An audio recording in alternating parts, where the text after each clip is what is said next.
Did we? Yeah, I think so. I'm gonna type in the text today. Look at that. There we go. What's up, Brian, Sharon, Mark, Gillette, everybody? Everybody's here. Gave my 40 a new tattoo tonight. Okay. I hope he was cooperative. Hmm. Excuse me. Yep, Jack. I think we're here. I'm hoping we're here. If we ain't here, I got some technical issues somewhere. Never. But yeah, hey, I get the day off tomorrow. How cool is that? Yeah, That's right. that's good. Well, my mic sits right behind my keyboard, so if I type, y'all guys are gonna know it. There's no way of me hiding that. No way to hide it. So what's everybody been up to? What have you been up to, Steve? I know you spent a day out today and went in the shop, but have you done anything interesting in the shop today or this week? I guess I should say. Well, let's see. This week. Yeah, I've been making progress on a few things. I did launch the what is it, the ACMR, Yeah, the whichever you 33 want to call watt. it. Got that video out on that machine, which was fun, and that's definitely. I mean, like your video stated as well. It's a pretty hot machine. Has some pretty decent features. A couple things I'd like to see different on it, but so we did that. And as I mentioned last week, I think I mentioned last week the Niji Max 3 V2. Yeah. Um, so that came in recently, and that only, like I told you, it was what two trips to the hardware store. Um, I told you that was a tinkerer's paradise. You didn't yeah. believe me. Oh no, I believed you. I just, Let me grab a uh, water. I didn't think it was. Well, I should have read the manual a little more closely and looked at what I needed. So the first one was I needed to pick up a sheet of MDF to mount it on because of their cable chain stuff. But then the second trip was because of I wanted to use shop air on it and needed to get the right adapters and such to plug into the compressor. So not necessarily things that were missing from the kit, short of the MDF. I needed something to put that on. Um, but yeah, I got that put together. I haven't been able to do much testing with it because it's uh, it's the wide model, so it's got like a 31-inch wide cutting area, Yeah. and so I don't have an enclosure that it fits in currently. And we're under another heat advisory up here, so I didn't want to open up the workshop, let what precious cool air I have in there out uh, to smoke it up. So um, weather's supposed to turn back to a little more temperate, I think Tuesday. Unfortunately, after the long weekend, but I'll be able to do some testing on that one this next week, as well as I was working on a couple of 3D carve type setups that I want to run on the Genmitsu CNC to kind of wrap up that initial review as well. So kind of bouncing between the two machines, doing some playing on some projects and video stuff. So unfortunately, not finishing either one, but Yeah. Yeah. Like I said, it's been busy over here too. Welcome there, Gordon from the Panhandle of Nebraska. I actually found out a little known fact about that. Why they have that Panhandle the other day. Uh, and Mr. Keith Boardley, forget me not. Hello, welcome. Rob. My bad. I put the D. Dyslexia kicked in. Jack, yeah, that would do it. And with that 100 watt you've got, you should be able to do that pretty effectively. Victor, it went real well. It was their first live for Rustic Relics, and so they were a little nervous. But I saw them in church this morning. They said everything went well, and she was pleased with the turnout. So that was good. No, Brian, it's water. Uh, so it's not it's non-alcoholic water. so I like to drink iced tea in the summer, especially. And of course, being the northern boy I am, it's unsweetened, just straight, iced tea. And It's funny if I'm on the road, I'll buy these. I forget the brand, whatever, but they come in like a big quart plastic container and it's square, and of course it has that kind of nice brown caramel color to it. And I'll go out to my flying field, and people are like, "Wait a minute, what are you swigging there?" I'm like, "I'm not gonna get drunk and fly airplanes." So I've been Yeah. accused of. I'm like, seriously, who? I mean, I don't want to know the person that would just chug that much brown alcoholic liquid. I know people. I know people too, but But no, well, forget me not. You are too kind. I don't know about awesome. I like to think I'm okay. But anytime, I feel pretty confident I can speak for Steve as well when I say that we enjoy what we do. We enjoy interacting with you guys, trying out gear, figuring out what works and what doesn't, and making videos, and then of course hanging out on Sundays. It's fun. Uh, yeah, yeah, br- if it wasn't fun, I wouldn't be doing this because I've already got a full time job. This is fun and yeah, hobby, and yeah, yeah. Well, let's see who said that. Brian, first of all, YouTube would frown upon it, so I try to keep that to a minimum. I'm not that I don't partake of an alcoholic beverage from time to time, but I've been trying to recover my back, and so one of my approaches is to overhydrate in an attempt to like help it heal faster. So we're gonna see if that works, but so far it's doing a lot better. So hopefully I'm on to something. I really don't want to get worked on. So, yeah. But now, I can't drink unsweet tea. I'm from the South. I do still currently have all my teeth, but we like sugar and everything. yes, they do. So, but think about the Lego movie singing "Everything is Awesome." I really didn't know there was a Lego movie. I don't watch What? Oh, TV or come news. I on. don't watch TV. I don't watch TV. I don't watch news. I either watch YouTube or I work. That's all. I mean, y'all have all asked me how in the world I do everything that I do. It's because I don't watch TV. I don't watch football. I don't watch baseball. I don't watch basketball. I don't watch hockey. I don't dang sure don't watch the news. I don't watch nothing. If it don't come across emergency broadcast, I don't know about it. So I'm serious. If it's not an Amber Alert, I'm not finding out about it. Yes, I well, just don't, man. I went through, doing what I do. I got enough negativity in my life on a day to day basis doing what I do than to have to come home and watch all the drama and stuff that goes on around the world. I just don't care to watch it. I would rather be out here in my happy place doing my happy stuff. So that's my soapbox for today. Yeah, see, Mark agrees with me. Tea was meant to be sweet. That's well, okay, but we could just scroll right up to Victor saying unsweetened tea is the best. So we're back at the zero. So we're gonna have to. hey, We'll have to start a vote. We'll put a vote on in the laser engraver community, and we'll see whether sweet or unsweet rules the day. Forget me not. no, No, I don't have the. I don't have the flipping legs to test for a jig kit, and I don't like making kits I can't test.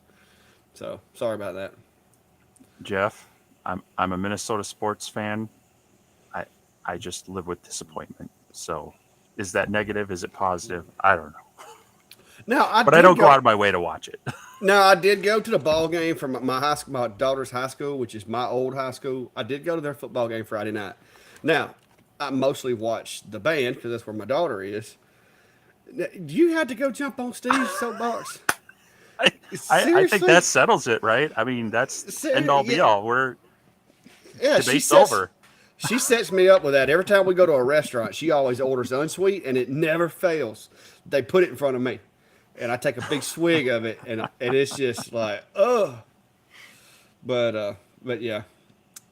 But I All did go right. to the ball game Friday night, which was I guess last night, and because I'm in charge of pulling the trailer that all the band equipment's in, so I kind of got to go. And but it was raining, man. It was terrible. It rained most of the time.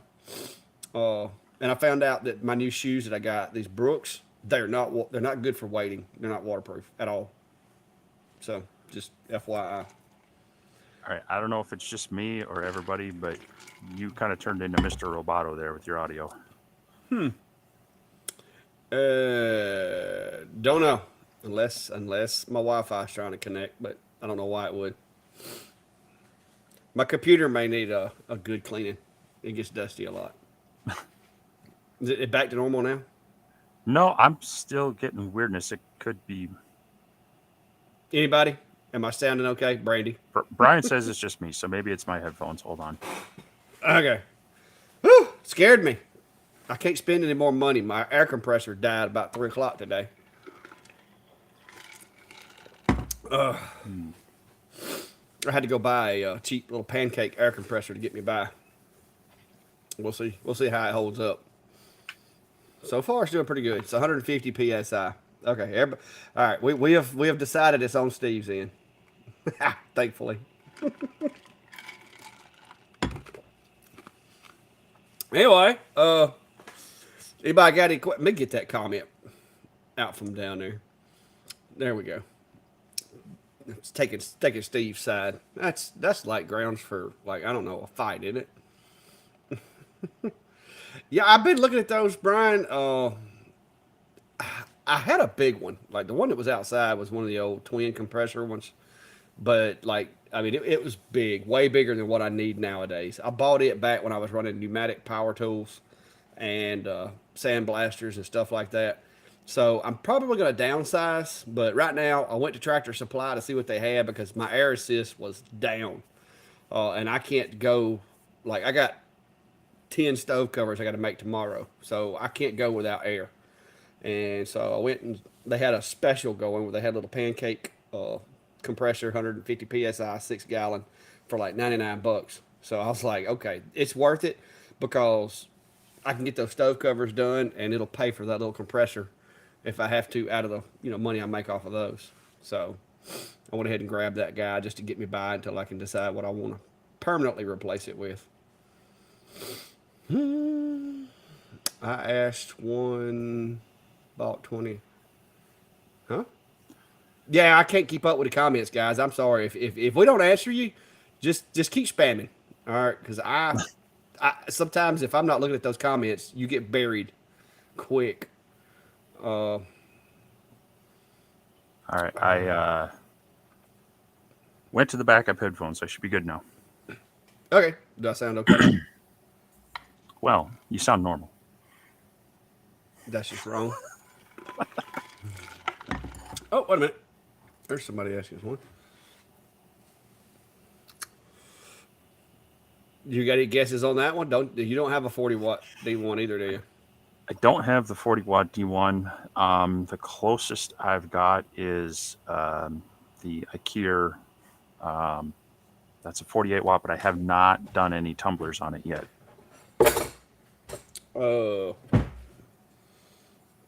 Well, if it's anything like an ASMR 33-watt, you're going to have to crank the speed up because this thing rips stainless.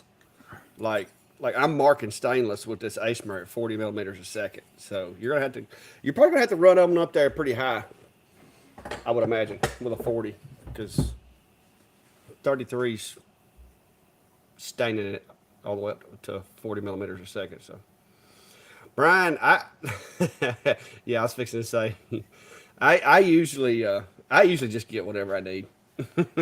I'll sell enough stuff to pay for it, hopefully. If I don't, then, whatever. Let's see, easy. Kintalk. I thought I had one for the Kintalk. I'd have to go look, but I may have one. I may just not have put it in my. I know I got one. Let me look, see if I got one in my folder. That wasn't a very popular machine, so I didn't put some of the machines. I didn't put them out there. So let me see if I got one for it. Yeah, Kintalk Tool LE 400 Pro. Yeah, I do have one. I do have it. I just never put it on Etsy. Who was needing a Kintot tool? Well, let me see here. I'm pretty sure this one works.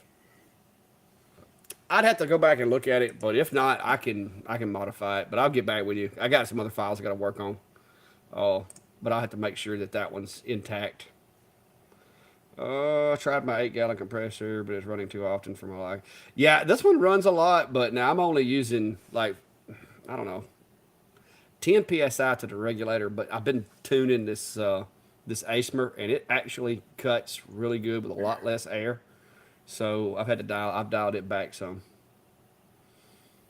It's not doing too bad, Super Duty. It's keeping up. I mean, it's probably not healthy for it, but like I said, it's a $99 compressor. Oh, if it'll hang in there and make me a couple $1,000s, then it can go to sleep. I won't care at that point. Let's see. I'm trying to keep up. God, all these comments. We see we need to get Brandy. You need to start like logging in where you can like pin comments for us.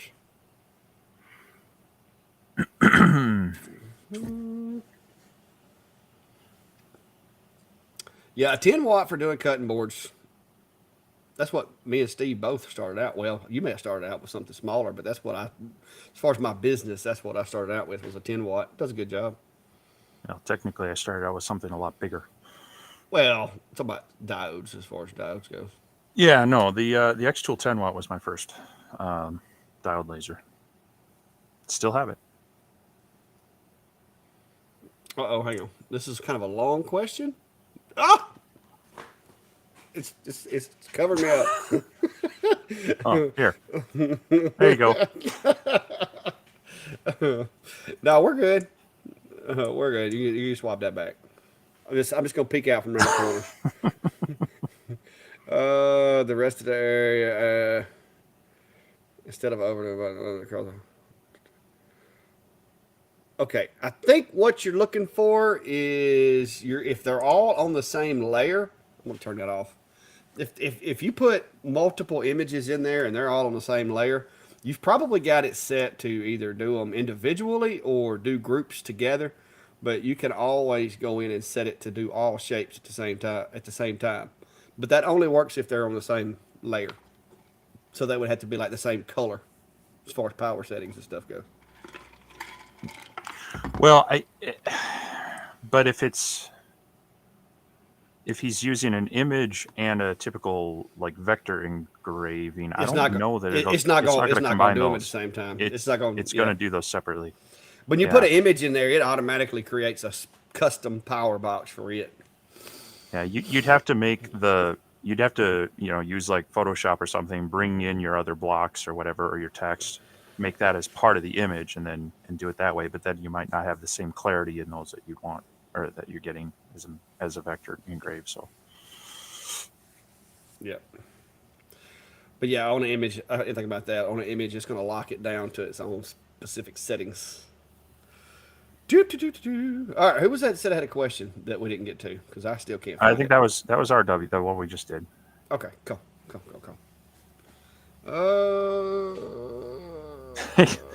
Okay. 10-9. Do you want our opinion or our legalistic lawyer answer? Because there is a difference.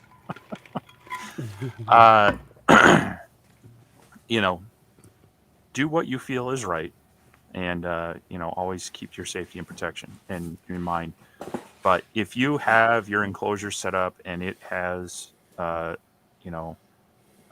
properly filtering glass on there, that's pretty much the same thing as the shroud or same thing as your eyes. It's that layer of protection.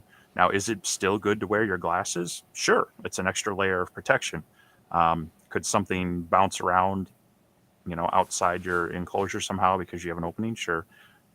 You're never going to hurt yourself wearing the glasses, but they can get annoying and they can restrict your vision a little bit as well. I would say as long as you have some sort of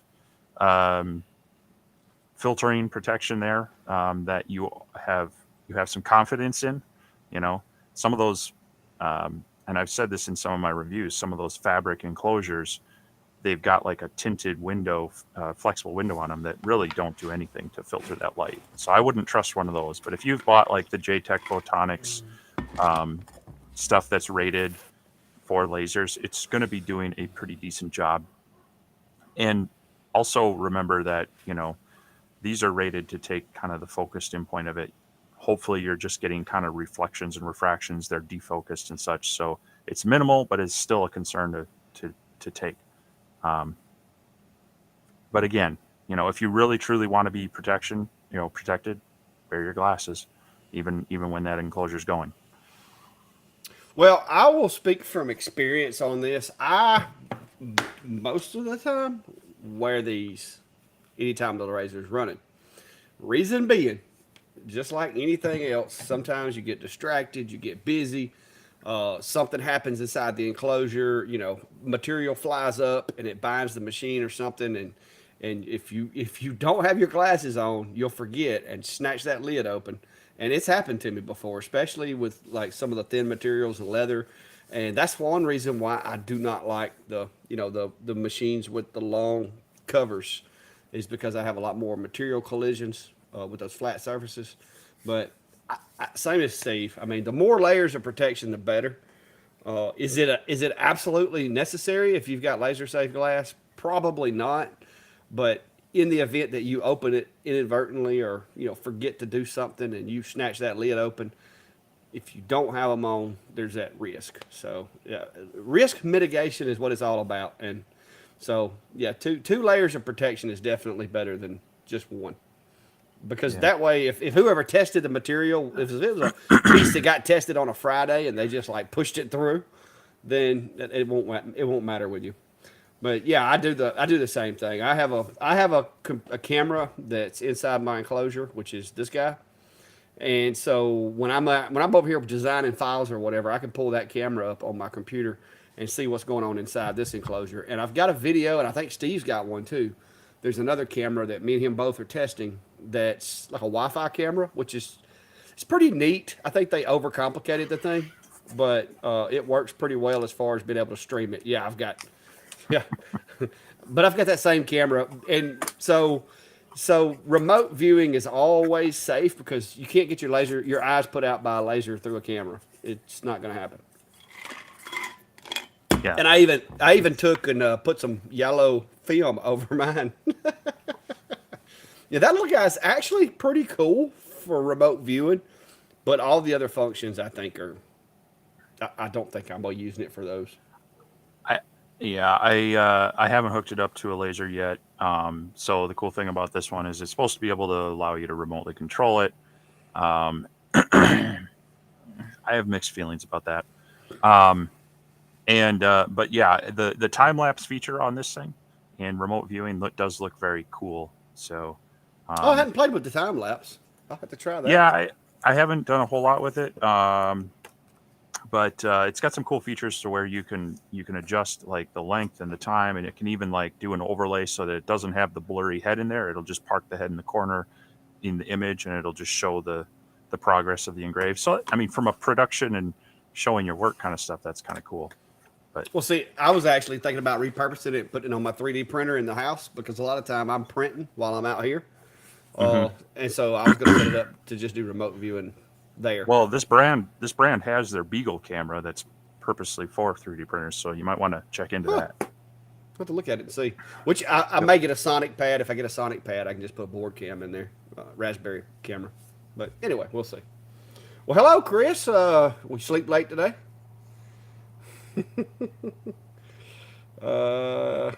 Yeah. Well. So, go ahead.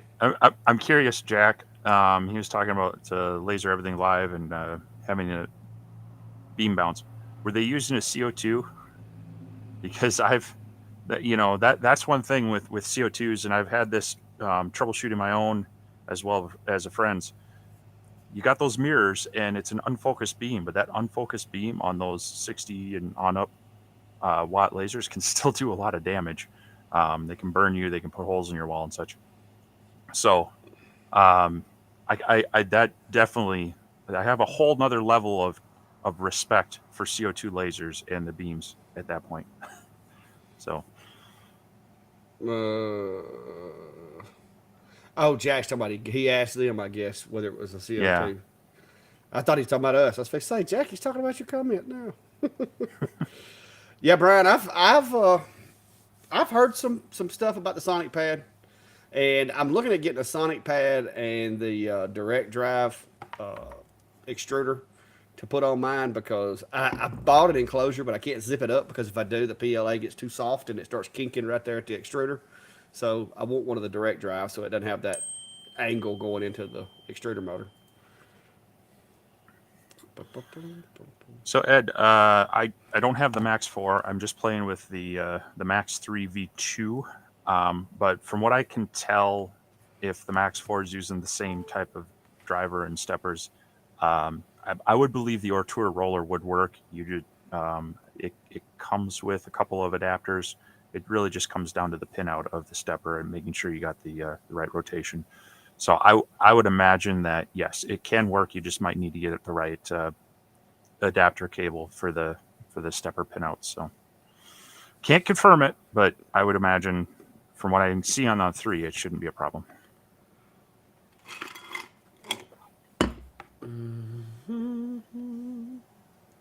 Yeah, Daniel said he got his massive enclosure finished, but he's having to upgrade his camera, his fan. I can see I that. imagine, yeah, I you got to move a lot of air through a bigger enclosure to. Well, I'm fixing to have to upgrade to a 6-inch over here in Enclosure Zilla. The 35 watt is just generating way more smoke than that 4-inch can handle. So I'm going to take the 4-inch, since this enclosure is a little smaller, and I'm probably just going to move it over here and do away with the shop vac so it'll be a little quieter. I'm going to see if I can choke that 4 down to get it to get a little more suction and evacuate the smaller enclosure. But we'll see because this 33 watt generates a lot of smoke too. Yeah, I'm running 6-inch fans both out in the outdoor shop as well down here, and I appreciate them over the 4-inch ones. Yeah. There we go. There's somebody's asking something. Armory. 10-watt Congro air system. What are you trying to do? It's stick with engraving because the 10-watt Comgrow does a really, really good job of engraving. Cutting, you can cut, but you may want to stay in the 1/8 range if you're going to be doing a lot of it. Because I can remember having to do 4 passes with my 10 watts, and that used to, man, it used to take forever. I mean, I think unless you can do a lot with like basswood, um, you can get 1/4-inch basswood at a lot of craft stores and such, and I think it'll have okay work with that. But yeah, definitely the 1/8-inch material that machine is fine on. Um, their air assist. I don't now see. Mine was an earlier machine, and yours was too. They had an aftermarket air assist, but I think some of the newer ones it was modified a little bit. Because you had that tip running the hose up the back of the bracket as well, so rotating it so that that hose was out Yeah, of the way. because it would slam the rail if you didn't rotate it. Yeah. So depending on how that one's set up, there's a couple tips I know, like in your video and maybe mine, about just your general setup. But a lot of that is just to get some material that you're gonna play around with and dial in your settings, do some speed tests and power tests, and start playing. Yeah, that's a good machine. Yeah, I think me and Steve both. If you go to our channels and just search for Comgrow or Z1, you should find some videos of that machine. But yeah, there's a couple things that you can do to tweak that machine because y'all know I like to improve upon folks' design. Uh,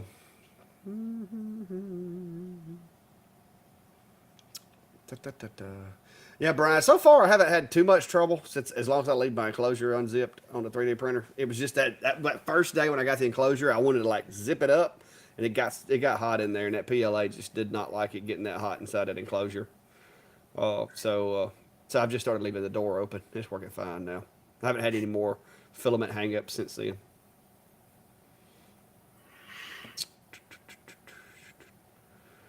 Well, hello, Joseph from Canada. It's one of your neighbors over there, Steve. Canada's big. Yeah, but he's closer to you than he is for me. Sure.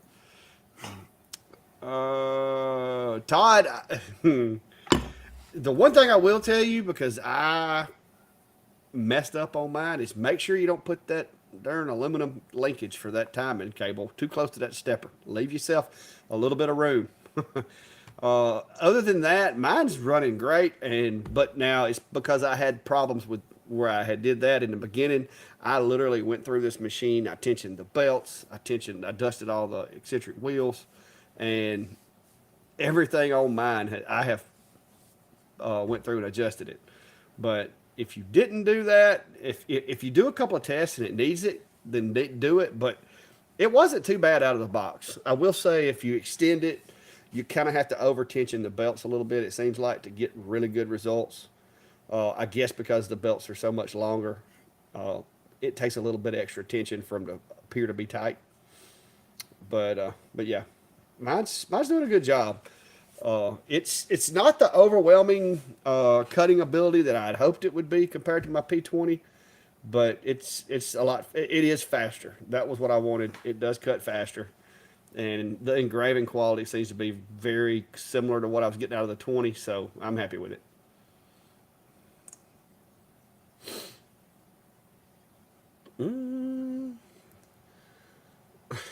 Laser and wax candles.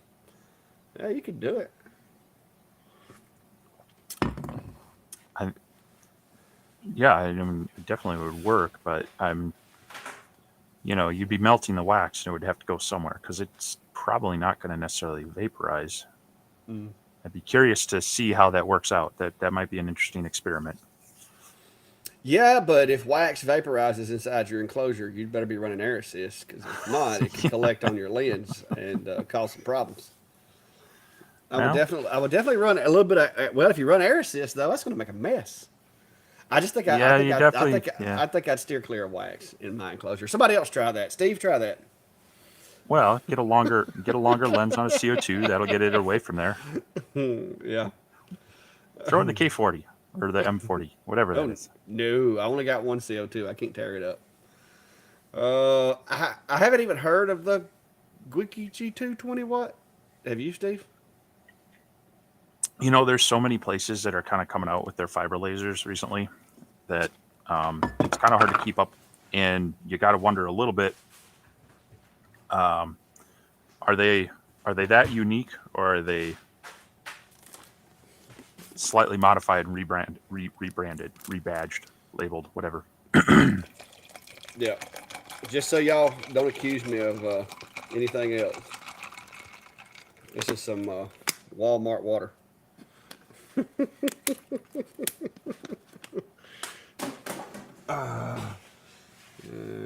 Yeah, I don't use a belt tension gauge. I kind of am my belt tension gauge, I guess you could say, but that doesn't work for everybody. Yes, I saw where somebody was engraving some soap. Soap, it's similar, I guess. Like I said, I wouldn't try to heat it up too much though. I would run really, really high speeds.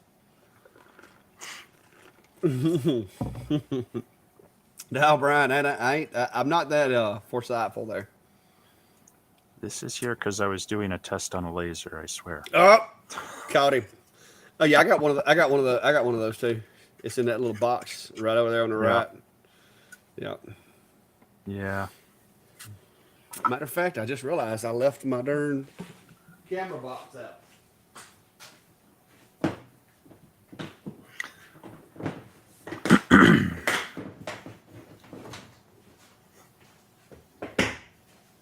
Sorry guys, my OCD got the better out of me. My OCD decided to allow me to leave that box over there. I'm afraid it's going to get dust in it and get all over my camera gear. I swapped out my light. The other one was having some issues and causing my video to flicker. But yeah, that's the one that came in that little care package you got with the, what did ASMR sent those? And that obnoxiously large block of acrylic? Well, yeah, there was that, and there's that big, heavy plate of stainless steel.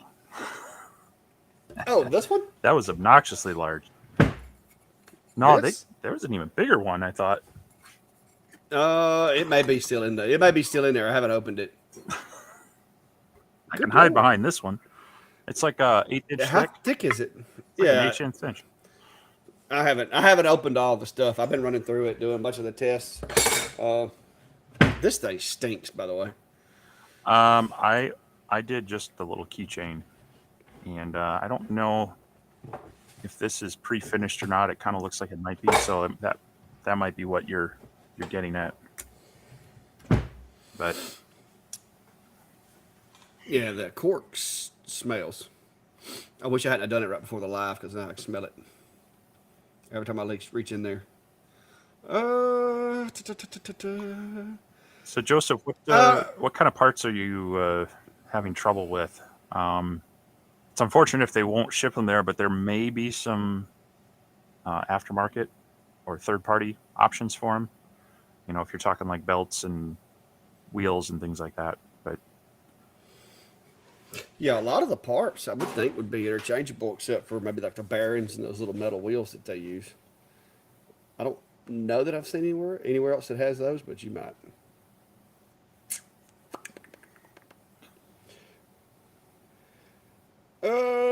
No, there's nothing wrong.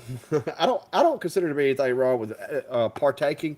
YouTube frowns upon it, so I try not to just rub it in their face. You know what I mean? If I do decide to drink something.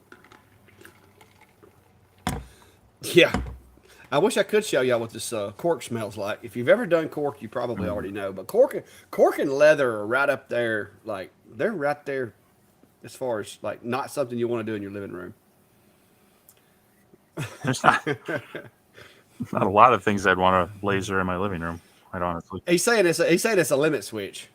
Well, so yeah, Nextool uses Those those like proximity switches yeah, or the whatever. proximity and the inductive ones, so they're a little more specialized, unfortunately. But yeah, Eh, if you got someone in the U.S. that can ship them to you, especially things that are under like 10, 12 ounces, shipping to Canada is really not that bad. It's when you get over that one or close to that 1 pound, it automatically goes international, and they want to charge ridiculous rates. Um, 10 years ago, I used to be able to ship parts up to Canada sometimes cheaper than shipping locally, domestically in the U.S. But yeah, for smaller things. But Yeah, he yeah, said he basically got it proxied up to him, so he's good hmm now. and definitely Which, using the postal service over UPS or FedEx because they sometimes do their whole own custom brokerage stuff and will charge you an arm and a leg versus the postal service and the Canada Post or whatever tends to just do their normal import. I've learned some lessons yeah, shipping internationally over the years. I try to be see, I try to be nice. I mean, like you say, there are neighbors. It's closer to me to go to Canada than to your place. So I try to be yeah, nice to them. Might need to run up there some year. yeah. Rob said he made a mistake of burning leather in his dining room. I bet whew, Brandy would not be happy at all, at all. Oh, wait a There minute, you go. somebody over here. So if you're using Lightburn, you can actually put in like a prompt when you start a job, and it can be like a checklist of sorts and such. And I think David's going to show us here. So Yeah, if I can remember where it's at, I don't use it. I know. Okay, there it is. Nope, nope, nope, nope. Crap. I can't remember where it's at. Is it under editor settings? Do you remember where it's at? I Uh, or is it no, under the machine? I Give me a just second. I've run across it. I just don't know where it's at. I don't ever use it. wow. I Uh, I should share this because I just hooked up I'm running off my laptop tonight instead of my normal computer, and I have yeah. my display, my 40-inch display as my second monitor. And wow, is the resolution weird on that with Lightburn? I can't even see half my menus right now. Okay. Somebody that uses that, help me out because I swear it's somewhere. Is it in devices? Let's see. Oh come on, I can't even. No, it's not in devices. Give me just a second. I'm fixing to have to. I'm So going to if have you to go search under, this. it should be under your device settings, and I think it's something like checklist or something in there. Seriously, I can't even Well, see mine right now. that's what I thought. But let's see. I got G code, additional settings. No, I'm not seeing it. I thought it was in here. Did we lose it last update? Mm, should so See if somebody's dropped a comment in there, because some of these guys may know where it's at. I don't even use that. Device settings at the bottom yeah, says yeah. edit. Device settings, lower right. There should be something there for you to. Oh yeah, Yeah, good. Yeah, it was right. I just If can't. it was a snake, it would have bit me. I knew it was down there somewhere. But yeah, you have to turn this on. Right here where it says enable checklist, and then just go in here and edit, and basically you can put close enclosure, air assist, exhaust on, whatever in there, and it'll pop up. I guess we could demonstrate that. Let me turn my machine on, make sure I got the right one, ASMR P2. So right here we can type in exhaust. I hope I spelled that right. If I didn't, y'all are gonna make fun of me. So now when I go in and we'll just put a little tiny mark right here in the corner. That won't hurt nothing. All right, so now when I go into, let me frame home my machine before I send it. All right, let me frame that up. Look at that thing, man! That thing flies. All right, hang on. Let me do this. All right, here we go. Wait a minute. Y'all need to see the screen. All right, so I'm gonna hit start, and you can see right there where it popped up exhaust. I probably should have put some question marks after that, but then you can hit yes, and the burn will start. So yes, you can create checklists. Watch this machine move, guys. Watch this thing.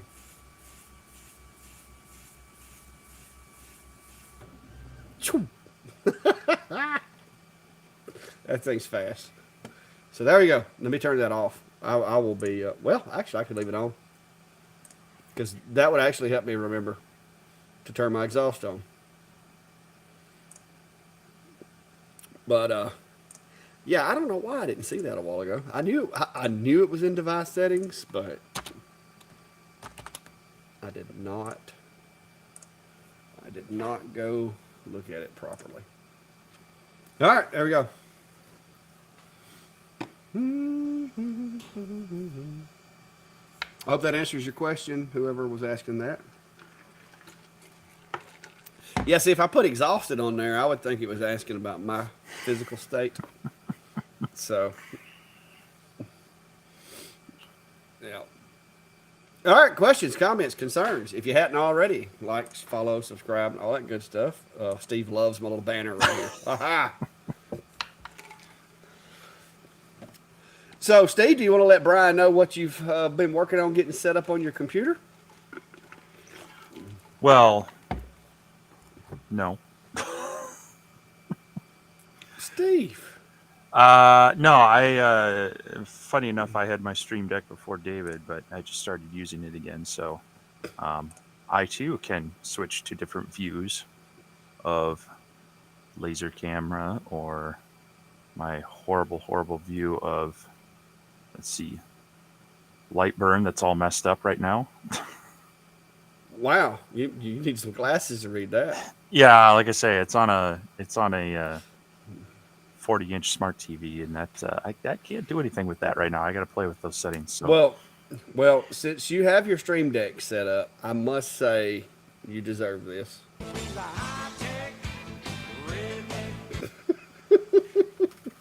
All right, somebody asked a question. I knew somebody was going to ask. I haven't got the video put out yet, but for those of you that haven't known, let me move this. Let me navigate my machine out here into the workspace where you can see it. I did a little modifications to the ASMR there. It took a metal cutting blade, my bandsaw, and the use of the fence to get it accurately cut without where it looks factory. But I got rid of that thing. I couldn't, after playing with this machine, I used it for a little while, and it is such a beast. y'all know that work area is normally like that's the determining factor for every machine I've ever used. But when I put this thing in here and went to cutting with it, I got it hooked up on Shop Air. It is such a machine. It's just a pure beast that I was like, okay, I got to use it, but I can't. I was trying to do some cutting boards with it, and I've got video of me trying to frame the darn thing with that shield on there. And from sitting here trying to frame a cutting board, I couldn't do it. I couldn't see the dot. So I got a little mad, and I may or may not have took the module apart and took the cover over to the bandsaw and chopped it off, and then put it back together. Sanded the edge. I sanded the edge down with some sandpaper and everything, and then took and touched up the paint job around the edges. I mean, you can't really tell it wasn't done that way at the factory, but it works much better now, and this machine is a beast. So, but I had to get that thing had to go. It was really messing me up. I was doing cutting boards, and it was just a mess. I'm hoping they come out with some extended rails for that one, because I think that'll be an awesome machine with, you know, get that length up there around 30 inches. Yeah. But no, I don't. Like I said, I don't open my enclosures if the machine's not stopped. And then when I'm in here working, I wear these as my safety glasses. So if I'm building stove covers, I'm wearing these. So I would. It slows me down. It messes up more material trying to work without being able to see that blue dot than what it's worth. I can't. Mm-hmm. I just can't. I can't do it with them. But So yes, I have cameras in all my enclosures.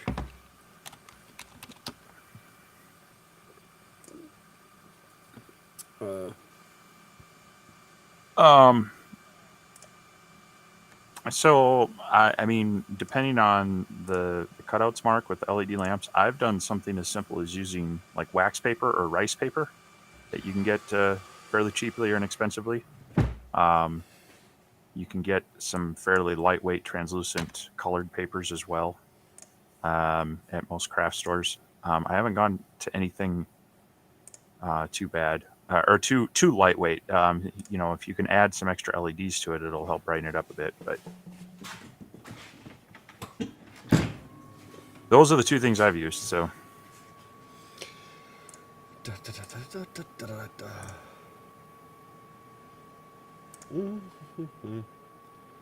yeah, somebody's asking me if I had a enclosure, camera mother enclosure, but yeah, I got cameras in both of them. I don't have a streaming camera in the other one, but I do have a Lightburn camera in both my enclosures. I have to have them. But I tell you what, Lightburn's getting on my nerves with this whole. I just aligned that camera yesterday, and now it's saying that I have to do the alignment, and I just aligned that thing. I don't know what you got to do to make it. I don't know what you got to do to make it safe, but for some reason it does not save. So yeah, I don't know. I've played around with the cameras quite a bit. I can appreciate them, but I guess I just haven't built up enough trust to them on higher end things that I still kind of go back and do all my framing and such. Oh, I still frame, but I mean, it takes like it helps me because I'm a visual person. When I'm designing a design, it helps me if I can put the piece in there to determine whether it's proportionate or not. And so, and then it helps. Like mine are very, very accurate. I mean, I would be willing to say that if these cameras are off by more than a millimeter or two, it's unusual. Now, I use the fisheye cameras in the big enclosure, and I would let me see if I can get it to pull up. I'll show you what it looks like. But now once you calibrate it in Lightburn, it fixes the image to where you can see it. Yeah, it's not going. I don't think it's going. Well, here's one of them. I'll see if it'll let me. But this is what the images look like. This is the image straight off of the camera, not going through Lightburn for the ASMR. Now, when I do the calibration, it does correct the image, but that's the one in the ASMR. And that's the one in Enclosure Zilla. And when I calibrate those, it does correct that fisheye look. But these are I think 12 megapixel cameras, eight or 12. So it's pretty cool.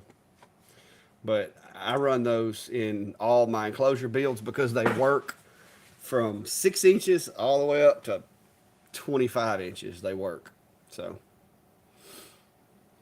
anyway, yeah, I don't like crosshairs. I don't like anything offset because Xtool, I tried using their little crosshair, but I was working on some jobs and you start getting close to the edge of the workspace.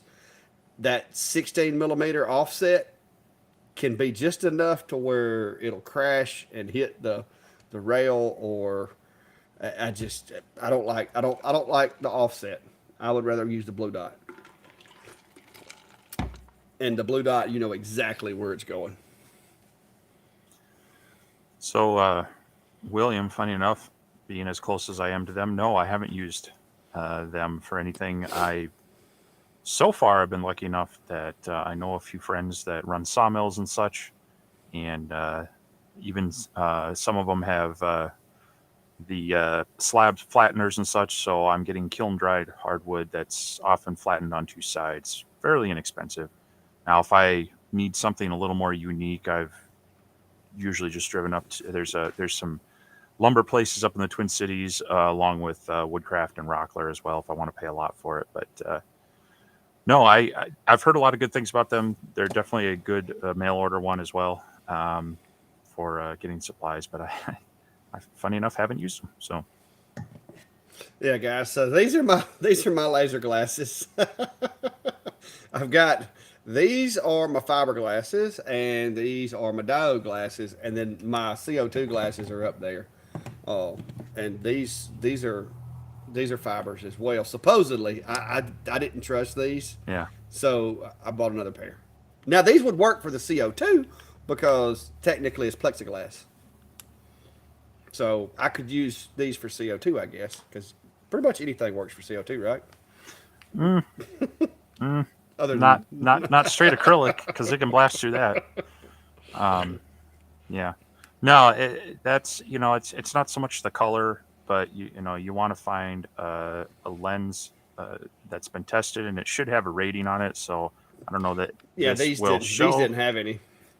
but that scribbling that's up on the top that's not coming through right now, is No, saying I think that's a the nanometer wavelength and the optical density that they're rated for, and so that's what you're looking for. There's yeah. they're about $40 to $50 on Amazon, and I'll drop a link in there. And that is what both of us use. Put it over in Yeah. mine as well. Um, Free mascots, the name of them, and these are well, they're probably broken now. These are a little different than yours. Yours have it on the lens. Mine, if I'm not mistaken, these don't. But when I buy them, like I said, they have it listed.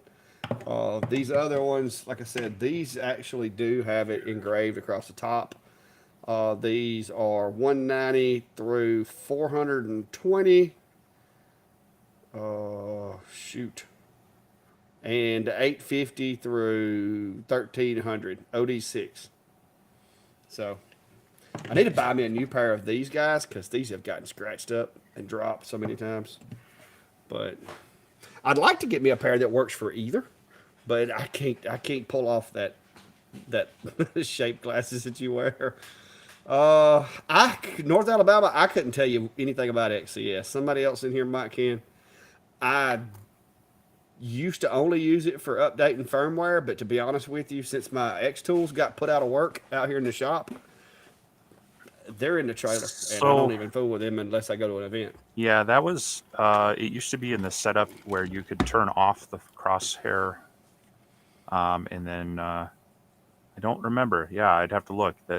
I'm pretty sure all those options were in that same area where you can change the settings from using the crosshair to using the laser head. But Yeah, I'd have to look at it again. I did actually just recently download the latest update. I haven't played with it, but wanted to take a look at it. So Armory, the cameras like I use, my portable enclosure that I use is only 12 inches from the honeycomb to the camera, and I use a fisheye, like the ones that's in these enclosures, and it works great. So if you're going to use a flat lens, you're going to need to be, I would say, every camera that I've tested, just like this new Sculpt Fun camera, it works great from, I'd say, probably about 18 inches up to about 20 for the bigger machines. But to me, the fish eyes are just so forgiving because you can be too low or you can be, too big or whatever, and it works. Now, any camera you get is not going to be perfect, so you're still going to have to frame, especially like Steve said, if you're engraving something that's particular. But now, if you're doing a cut and engrave on plywood, it really doesn't matter. You know what I mean? As long as you get it close to the edge and on the material, you're good. But you still want to frame. It just eliminates having to frame as often, and it also allows you to be able to kind of visualize what the finished product's going to look like in Lightburn.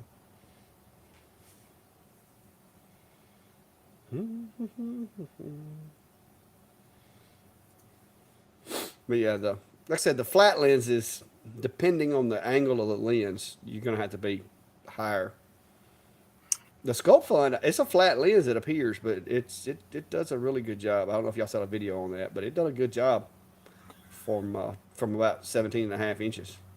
Yeah, I'm trying to remember. I think the Atom Stack camera, I had that around.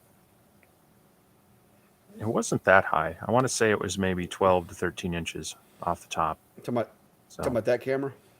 That's the Atom Stack right there, the Maker camera. I use it for my overhead stuff. It's a really clear camera, but you do have to, like I said, I'd say between 15 and 20 inches, depending on the camera, would be what I'd recommend.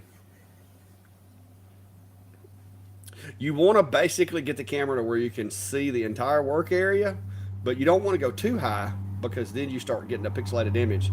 You want it just big enough to see the entire work area. And you'll actually have to, a lot of times you'll have to adjust the height of the camera to get that look. All right, what else we got? All right, guys, if you hadn't already, like, follow, subscribe, all that good stuff. And if you're not a member, I had a couple of folks joined up today. I approved a couple, but that is our Facebook community page, and me and Steve troll through there occasionally answering questions. A lot of the other guys in the live now are members of that group, and it's pretty helpful if you have a question. There's like lots of guys in there that are just as well versed at this stuff as me and Steve that can answer your questions even if we're not around. So it's a good community to be a member of. They're very helpful, and we do patrol it and try not to allow spam bots and just scams and stuff like that in there. We'll block those as fast as we can. So it's a good place, and we try to keep it a safe place for everybody to kind of hang out, show off some of your work, ask questions, all that. So, was there something Live Nation? What? I don't know what he's talking about.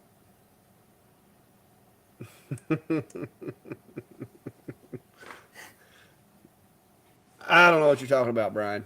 Brian's lost it. He's been quiet tonight. Klein's supposed to be in here. Klein claimed he was going to be sitting there watching. yeah, But I don't know where he's at. What are you saying? I mean, Brian, if you want to, dude, sing it and upload it to the group. I'm sure that would be a very popular topic, a very popular post in the group. We could get Brian singing. Well, if you could sing anything, I think it would be cool. So that'd be awesome. it would be something. All right, guys, y'all got awful quiet. There's got to be somebody with a question, comment, concern. It's Labor Day weekend. Nice. Everybody's recovering from trying to close out summer. I've been trying to get caught up. You see that? Wrong shoulder. You see that thing right there? Bear That's a honey extract. That's a honey extractor. Mm. It looks like a very large stainless steel thing. So tomorrow I have to go steal some frames of honey. Well, probably not tomorrow. Probably this week. Sometime this coming up week, I'm going to go steal a little bit of honey from my bees and spit it out because my daughter has eaten up all of our honey. So that's going to be fun. Rob, it is laser engraving community. I just dropped it up there just a second ago. Hang on, let me put it back for a second. That's it. It's spelled just like that. And Steve just dropped you a link in there too. Yep. That'll actually be a little bit better. Hey, give me just a second. Let me walk check on something. Now you just made it super quiet. Oh, he's really disappearing on us. So, well, hello, Kevin, Middle Tennessee. Yeah, I'd love some of those southern peaches coming up this way too. My son actually works seasonally at a apple farm up here, and they ship in peaches from down south and out from Michigan of all places as well. So I try not to overindulge on those, but I do enjoy that.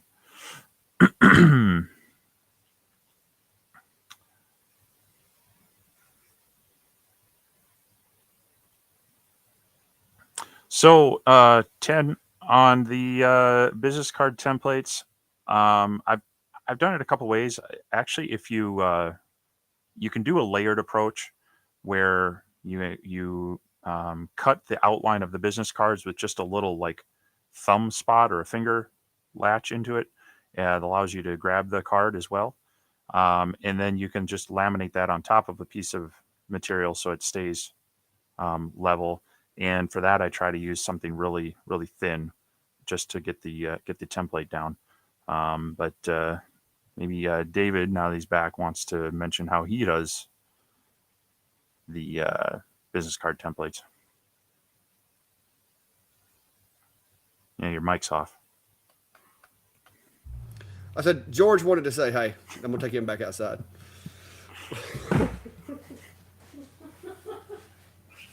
Okay.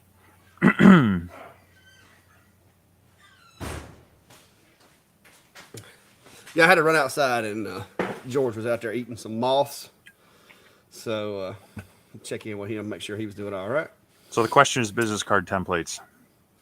How do you have yours set up? I usually cut it out of. Hang on, let me grab one. Well, I just use this one. Well, here's the other one. All right. So, 2 layers of material. All right, like this is for envelopes, and as we know, envelopes are not very thick. So basically, when I cut this, I take these little pieces, I sand them down to get them to where there's just enough of a recess to make up for the envelopes. Put them back in the holes and tape it up. All right, these are for the little round dog tags. I cut it out of 4.5 millimeter material. I cut me some circles out of 3 millimeter material, put it in the hole, and then tape it. And that allows the surface of the little dog tags to be even with the top of the jig. So that's how I do that. I've got one for business cards somewhere. Hang on. I've got a few of these. Hang on. Let me flip through here and find it.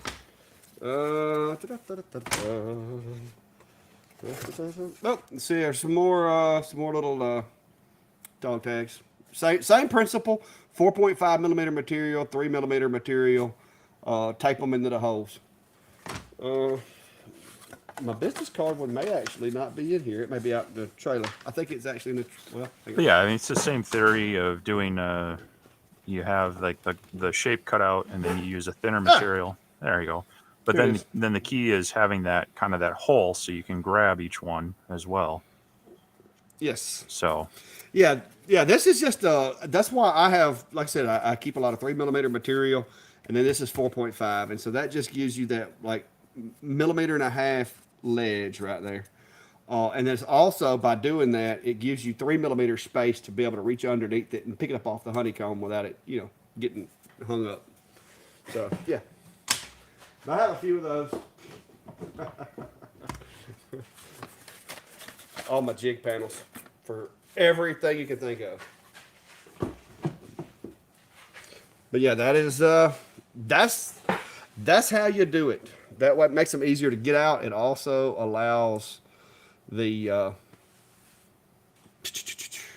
material, especially with some of these machines, it keeps you from having to lower your machine down to where you can strike the jig if you're not careful. I don't know. You got some speed and power settings recommendations for Robert? No, no. I try to keep food out of my laser. I have done peaches and apples and stuff like that, just playing around. I Great would. video from Billingsley, Coburn. Wait a minute, hold on. That's like that is a neighbor. When we say neighbors, because Billingsley's not very big, guys, at all. I'm assuming you mean Billingsley, Alabama. He's got to be Eric Coburn. That's if that ain't a Chilton County name, I don't know what is. Yeah, Robert, I'd recommend Or could maybe be defocusing the laser a little bit if you want to cook the hot dogs. So, get your rotary set up and defocus a lot. yeah, and then let us know how it goes. Oh, yeah. But yeah, I try to. I mean, sometimes curiosity gets the better of me.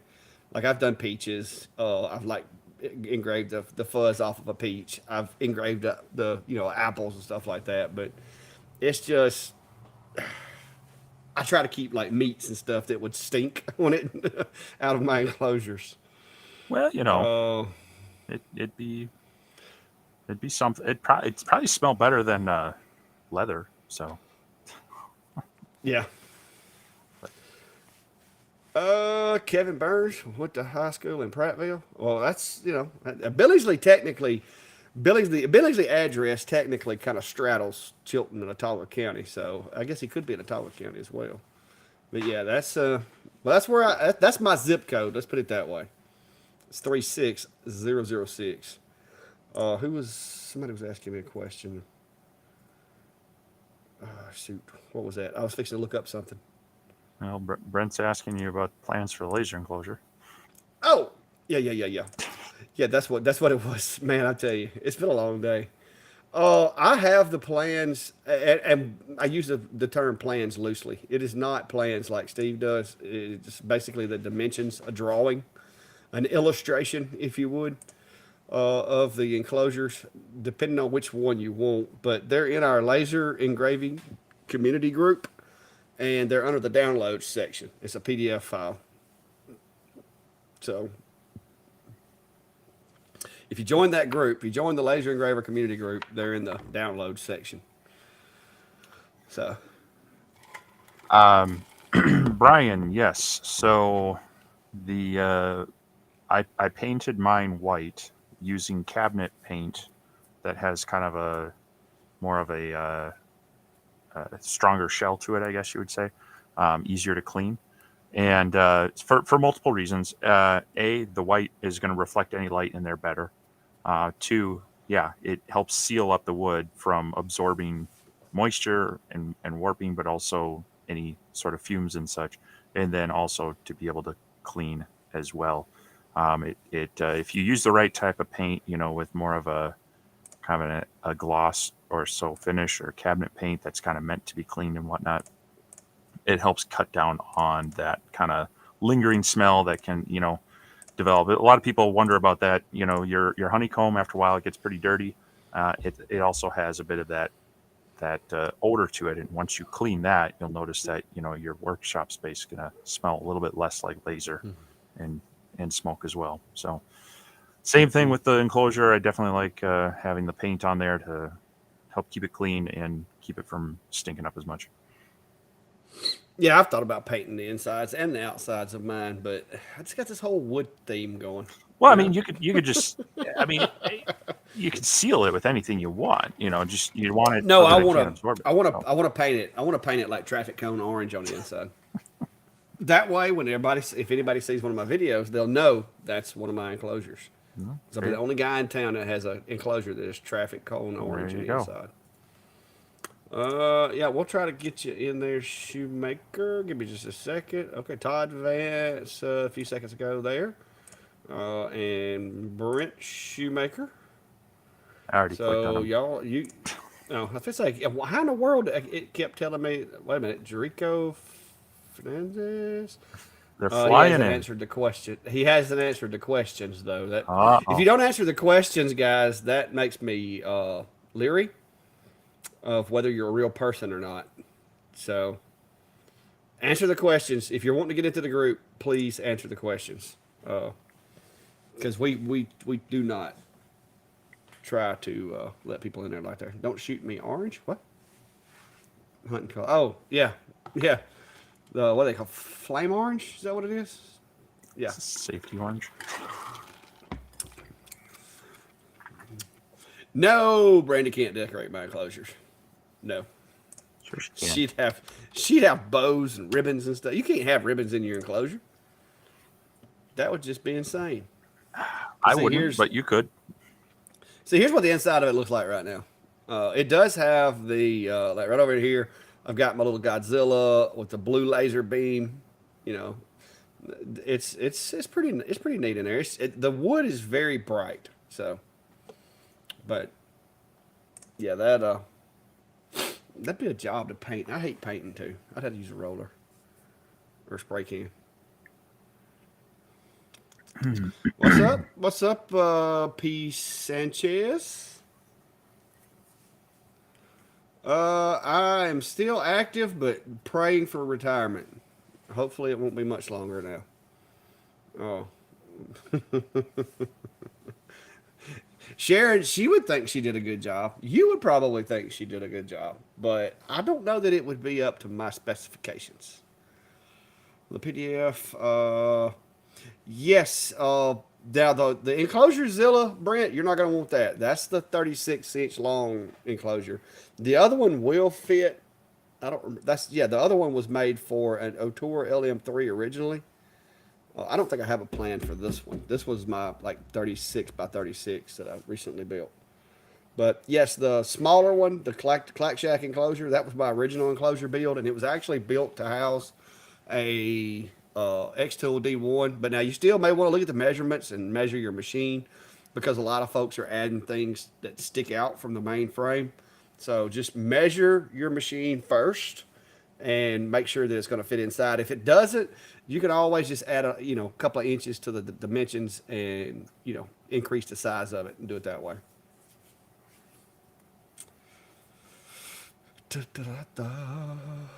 All right. Oh, it's getting quiet. Y'all know I don't like when it gets quiet. Steve, talk about something. Something is very interesting. I talk about something all the time. Oh, well, hey, we let it go. But look, limit switch covers for these guys that don't know how to put limit switch covers on their machines. I have gotten where I'm pretty proficient with Fusion 360. It's coming along. I'm getting there. So anytime somebody doesn't include a part with a machine now, and I made these cool little clips for the extrusions. It's my OCD, cable management and covered up. Those limit switches on the longer were just kind of out there asking to get broken, and so I felt like it needed a cover. So I made You mean the Sculpt Fund? Yes, Sculpt Fund. My bad. I said longer. The longer I think is.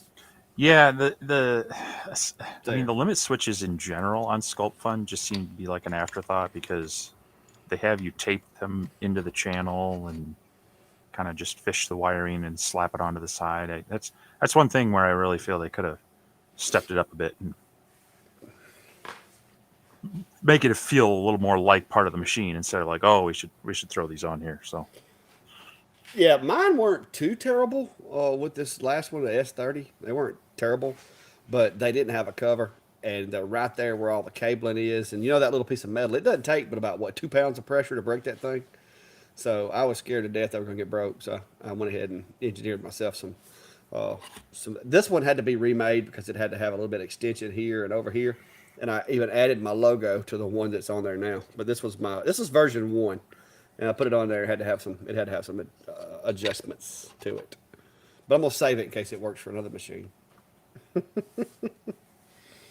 But yeah, Fusion was a little intimidating, and but it's getting there. Blaze orange is what forget There me we not go. saying. See, Yep. Blaze, that's what it was. Yeah, but that I like that color. I'm trying to find some shoes that color. I already have, I have my hoodie. I can't wait for it to get cold enough where I can use my hoodie. Uh, I wouldn't say that I'm. No, I haven't really.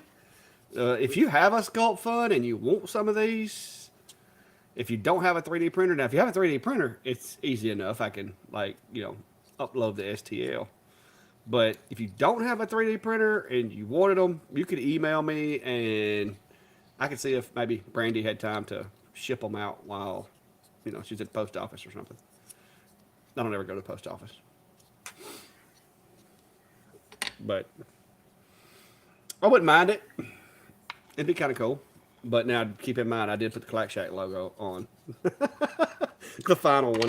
You have to let me know if you want it with or without the logo. You could just fill that in with a little putty and paint it. No problem. Get rid of that mess.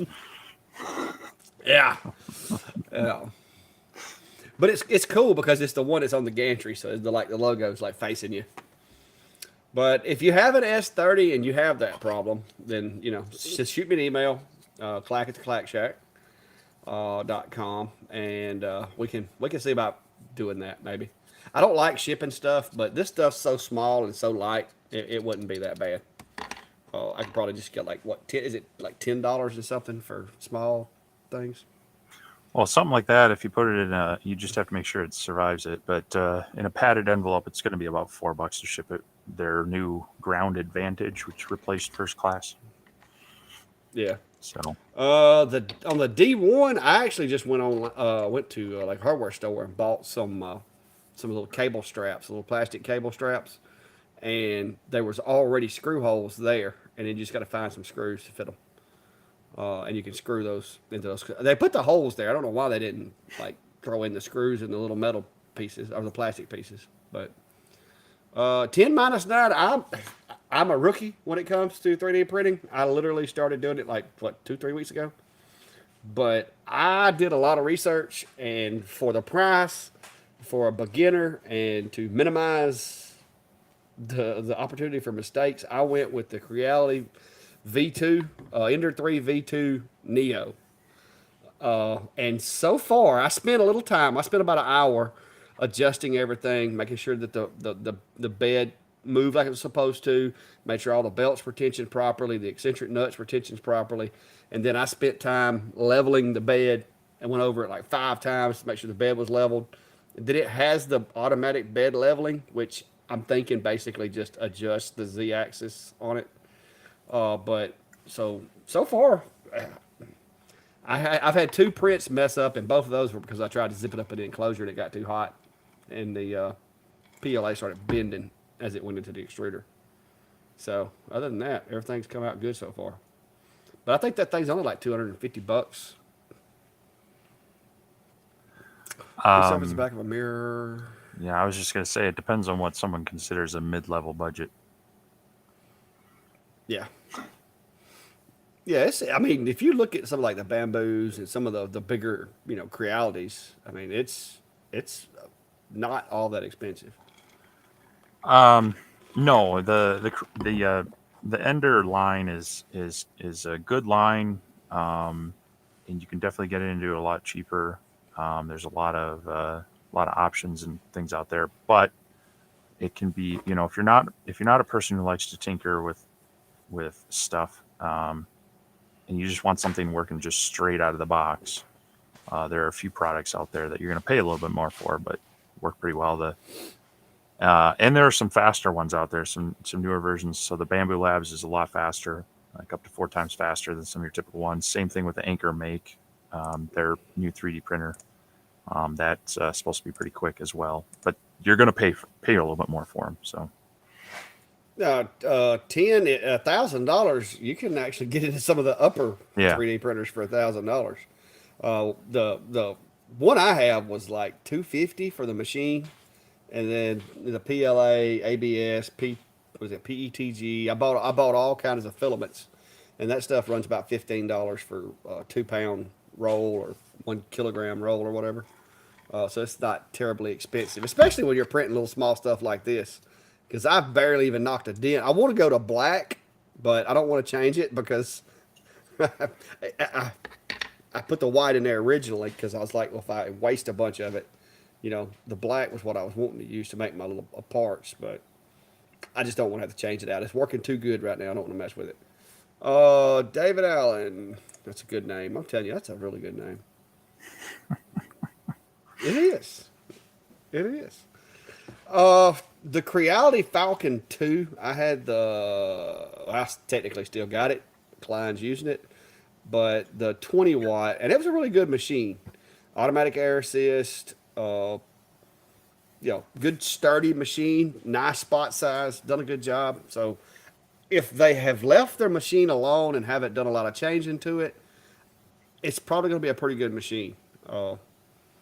I don't know if, a lot of these machines get speed upgrades and stuff like that. So if it gets a little bit of a speed bump and 40 watts of power, I would say it would be a good machine. I haven't played with one yet. Have you seen one or got one yet? No, I haven't. I haven't had any of the Creality lasers, so can't speak to that.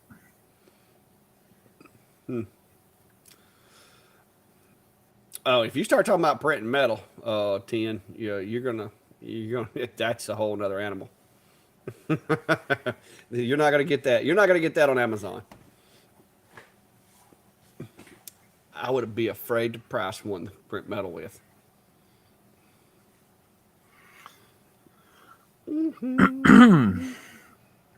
Well, maybe my computer's struggling tonight, or Facebook. It's probably Facebook. Last time it did that, it was only Facebook. And it's not showing me where people are this anymore. Well, yeah, it is. Yeah, it is. Mark's watching on YouTube, so I may be lagging a little bit. Well, you're coming through okay on this, so I imagine it's the rendering to individual services that are looking weird.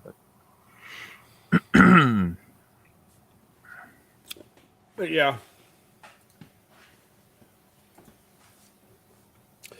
Yeah, I wouldn't. I wouldn't even want to try to price anything to print with metal. I think carbon fiber is about as hard as I'll be going anytime soon.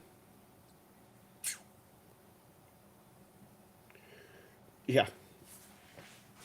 Now you could get yourself a CNC and carve from blocks of metal. That would be a little more affordable.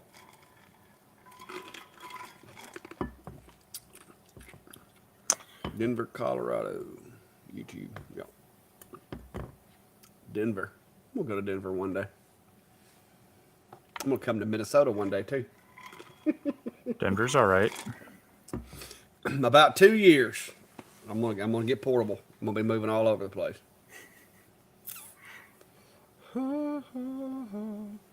Yeah, Daniel, I've been eyeballing the was it Bamboo Labs, the one that has like multiple color printing capability. Oh, that's like on my wish list right now. Now it does look like a large microwave oven, but I like the way that machine runs. But truth be known, I'll be playing with this one until, I decide I just gotta have it. Yeah, it's on my wish list right now, but I have so many other things going on that I'm like, well, I'm not going to buy it and have it sit around. But definitely, if I was getting serious on some new projects, I'd be looking at that one right now because It's impressed me everything I've seen on it. Yeah, I've had a few people I know buy them and they like it, but I mean that Anchor Make M5, I think it's the M5. A good friend of mine has that, and he's been loving it, and so that's definitely a nice option as well. At a little under half the price of that one, but it doesn't have all the features, whatnot. But it's got the speed, and it's a little bit nicer for getting started as well without a lot of headache of bed leveling and other things. Yeah. Brent, I have the X Tool D1 standard in a 10 watt, which was my original laser that I bought a couple of years ago. And I also have the D1 Pro in a 20 watt, which was the one I upgraded. That was the first time I upgraded my machines. And I used to, for about the first several months, I ran the 10 watt over here and the 20 watt over here on a day to day basis. But since then, I have had a lot more machines come through the shop. I've upgraded and found machines that I like better. And so they're pretty much reserved for events now because my portable setup was designed specifically for those machines. And so they're currently in my trailer for events.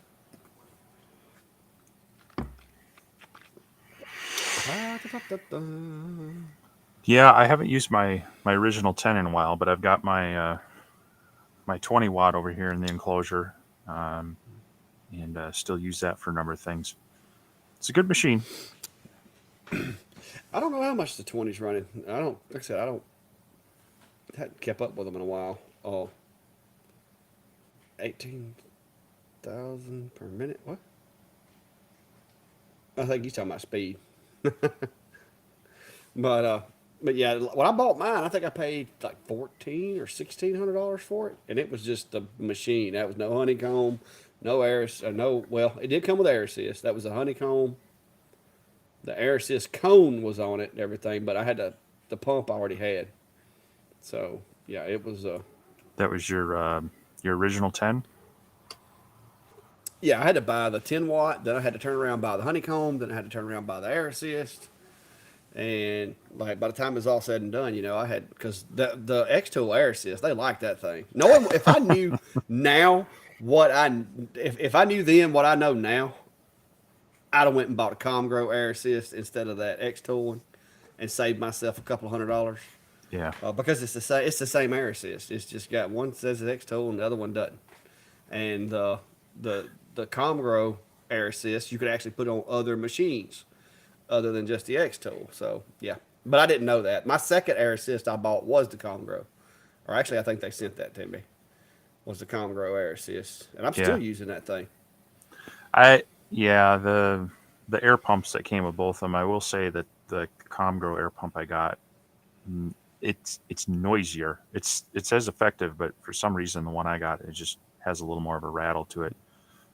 But yeah, Yeah. they sent, I think, what in the Comgrow kit you got two cones or something like that, a couple different ones depending Yeah. on that, and they made some accessories so that it fit multiple things and offered it I think about half the price of the X-Tool one. So Oh yeah, it's much cheaper. hmm The honeycomb too, because I bought the X Tool honeycomb. hmm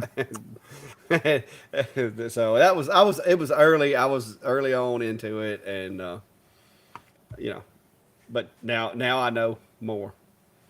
So 3D print. I'll show you. Put it in your. Okay, Brian, you asked for it there, fella.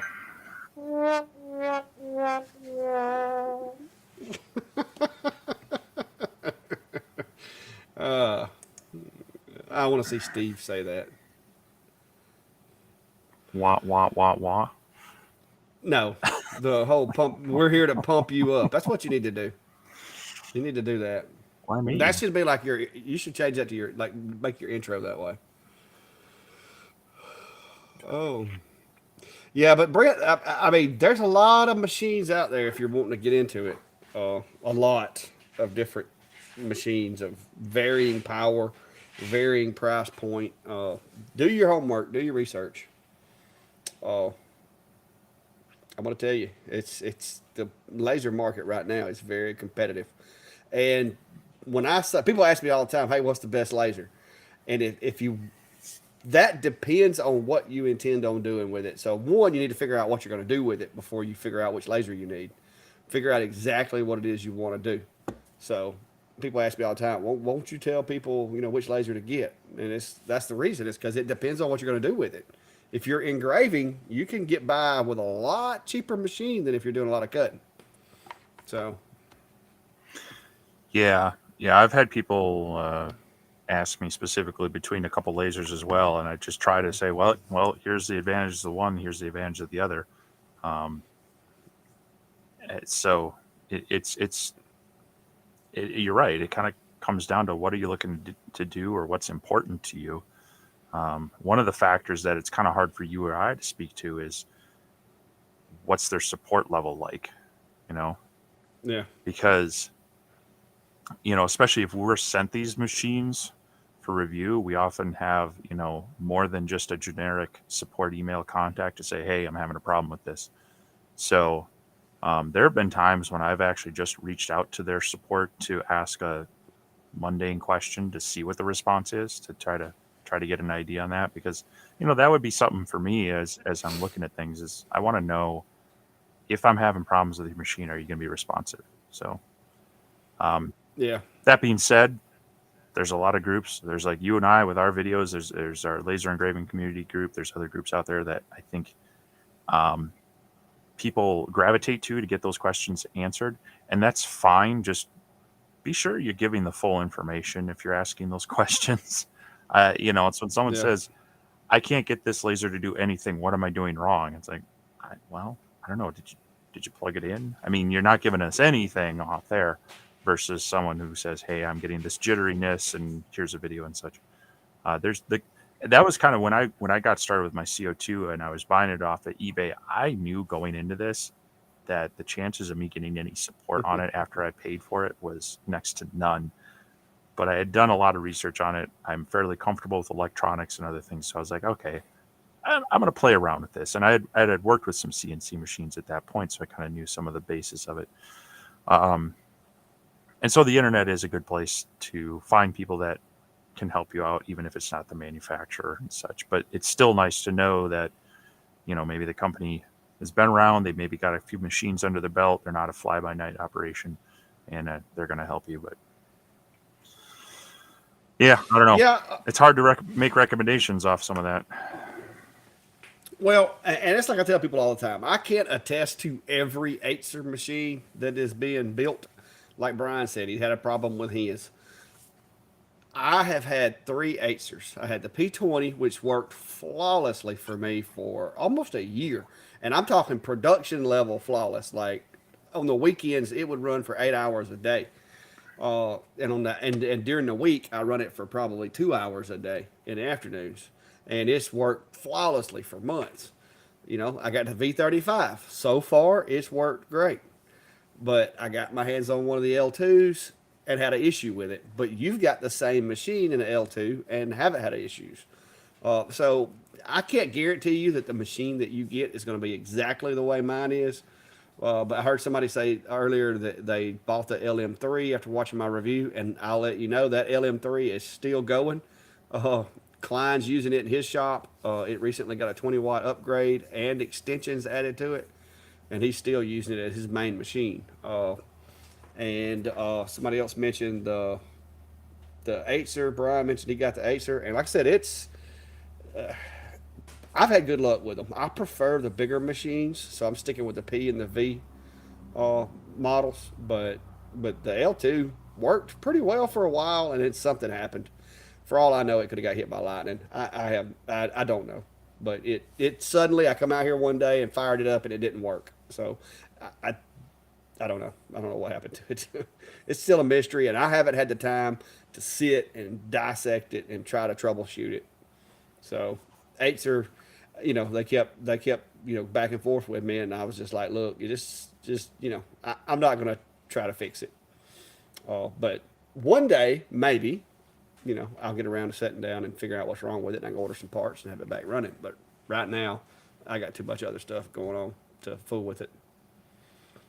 But yeah, Chris, I agree. A lot of times you can get the answers a lot quicker in online forums and communities than you can trying to reach out to their tech support. Hmm. Because I think Steve can attest to this. Pretty much any of those companies, if you email them, you're looking at a 24-hour turnaround, unless you do it at 3 in the morning. Yeah, it depends. Sometimes you can catch them at the good time and you get a quick response. But yeah, that's the nature of it.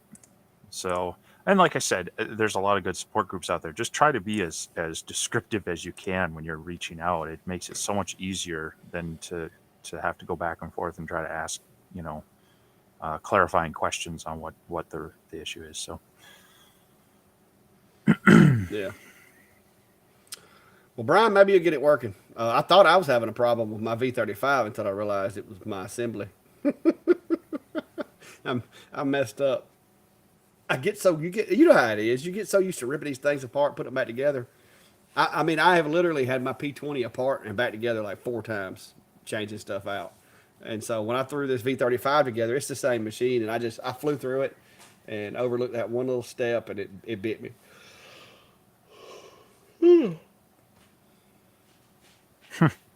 Yeah, Chris is in China on China time over there.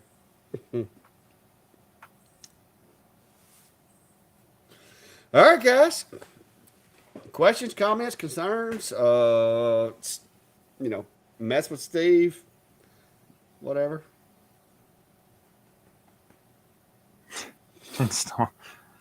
so yeah, that was one thing that concerned me. The installation and build manual for the Niji is about that big, Oh, and I'm like, it requires an imagination. wow.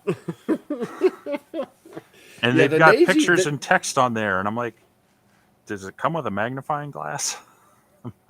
yeah, the Niji's different. It's different. No, it's the cool thing though is that it does if you like to tinker and modify. You know, now that I have it assembled, you know, it's a very quiet machine, as a matter of fact. Oh, Um, and so you know, I don't want to sound like I'm complaining or ragging on it, because so far it's been a nice machine, and I think it's going to impress me in some ways. But man, it just wasn't. It's not the laser for the person who wants to kind of pull something out of a box, put a couple parts on, and go to town on it. You got to do a little work to get everything hooked up and run and organized. So yeah. I mean, it works well. Like I said, I've got mine or had mine. I just recently gave it to the STEM program at the school here recently. But it's a good machine, and it has its place. But it is definitely one of those that if you better like putting stuff together, or you're gonna hate it. But yeah. By the way, reminder about the event Saturday. Brady mentioned.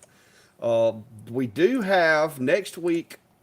Brandy and I, as long as she doesn't bail on me, will be at Pedals from the Past in Jemison, Alabama, at a meet and greet. So if you're within driving distance, or if you just want to go for a ride that day and come hang out with us, yeah, I'm that's definitely going to there's do the that. event right there.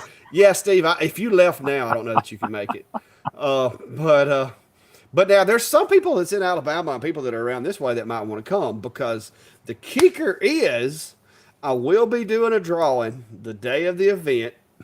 I'm gonna have a little thing that you're gonna get a basically stop by the booth, put your name and phone number on a little, what do you call those? What are they called?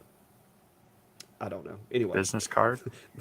no, it's like the tickets, the little tickets that you Oh, get, the little 2-piece tickets where you tear them. oh, Anyway, gotcha. you're gonna drop your name and phone number into the bucket, and at the end of the event, or sometime close to the end of the event, after everybody's had a chance to come by, we're gonna spin that thing, and we're gonna draw a name, and somebody is going to get to leave there with a 20-watt whiz maker.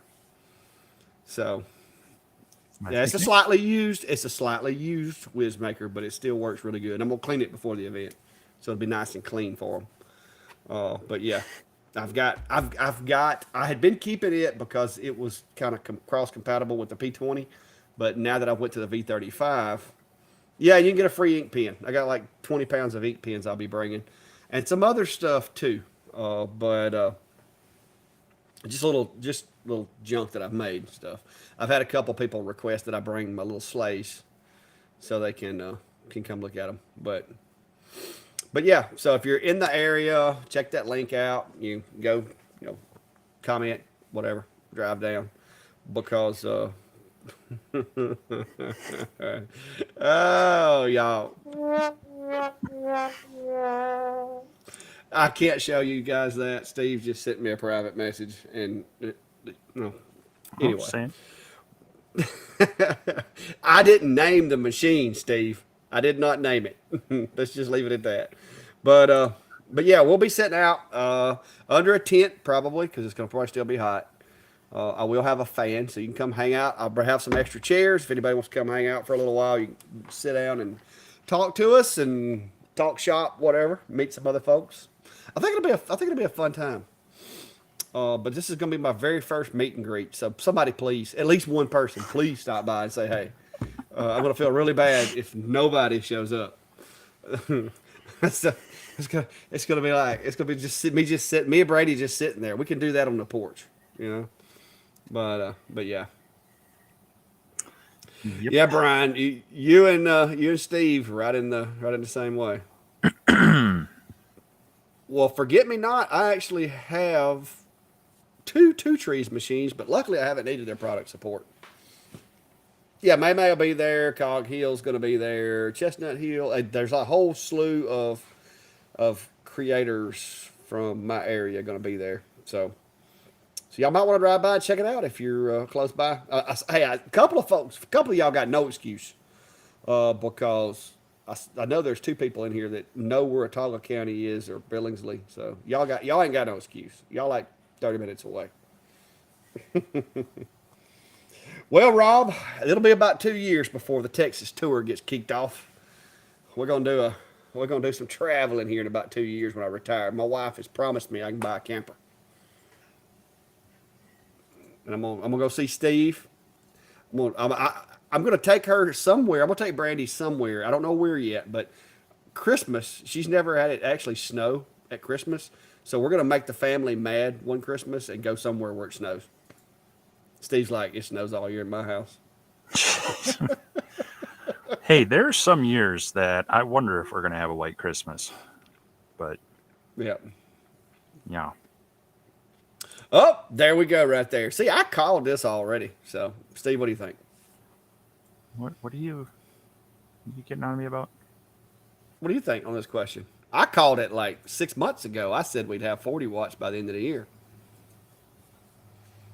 Or probably longer than that. Sorry, I'm prepping something else. What are the next big boost in diode laser power will be just improvements on the 40-watt level machine functions. I